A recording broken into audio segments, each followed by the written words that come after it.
Hey guys and girls, this is the fourth video installment on how to draw this cool one-point perspective room based off of my Fortnite video. In the first video, we worked on the structure of the room itself using one-point perspective. In the second video, we learned how to do that cool brick background and texture. And in the last video right here, we talked about doing this tile floor. The next step is going to be working on this wooden plank wall. And there's a lot of different ways you could do this. What's going to make this look neat is actually we're going to plan it out using a nice straight line, a ruler to start. And then if you're adding wobbly lines on top of it, that's really going to add some character to it, because usually the wooden walls have like some, wavy kind of lines to them, and they're not perfect. But when we go to plot out this wall, the planks on the wall are going to be straight up and down. So make sure you're using your ruler straight up and down, meaning look at this vertical line that is across the edge of your page. You want your ruler to match that vertical line. If you're putting your ruler crooked, you're not going to get the optical illusion that you want. And we are going to draw two vertical lines about halfway down in this section of our wall. So I'm trying to visualize about halfway is going to be maybe right here. So I'm going to go right in, making sure I'm holding my ruler perfectly straight up and down. And I'm going to add my two lines right there. That's going to be like a big plank that's holding the wall up. The next part is going to be to add side planks, and these are going to come down at an angle to our vanishing point.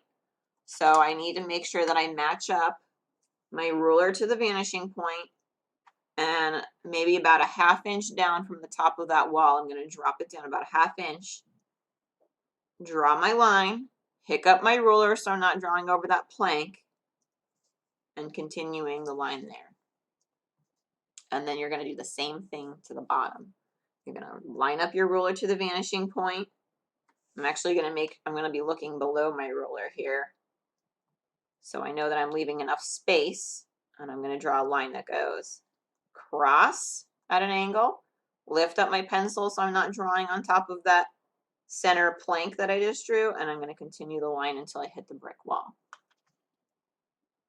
Okay, from there it looks like we're going to need I think from there we're going to start adding our planks. Now, just how when we did our tile floor in the previous video, we made our tiles start off really wide, and then they got skinnier and skinnier and skinnier as they went back into space. We're going to be doing a similar thing over here. You're going to start your planks off so that they're really wide. Make sure again that you're holding your ruler nice and straight up and down, a vertical line from your paper. Start those planks off wide, slide your ruler over, draw the next one, and then they're going to get smaller as they go further back into space to help with that optical illusion.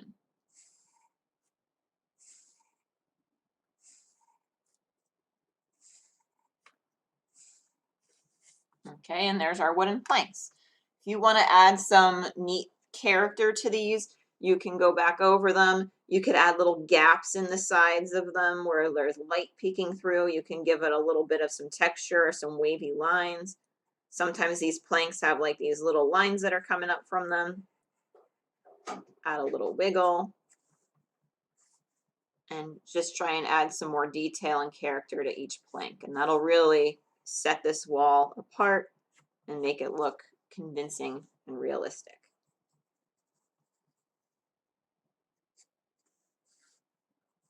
Even if you wanted to put a line that goes across to make it like two planks are nailed together to make up part of the wall, you could do something like that instead, or as well.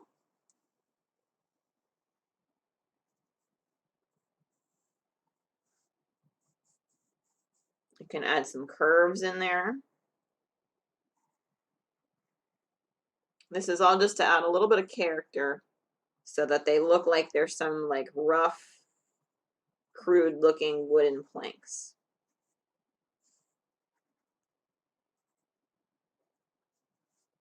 Okay, and there's my plank wall.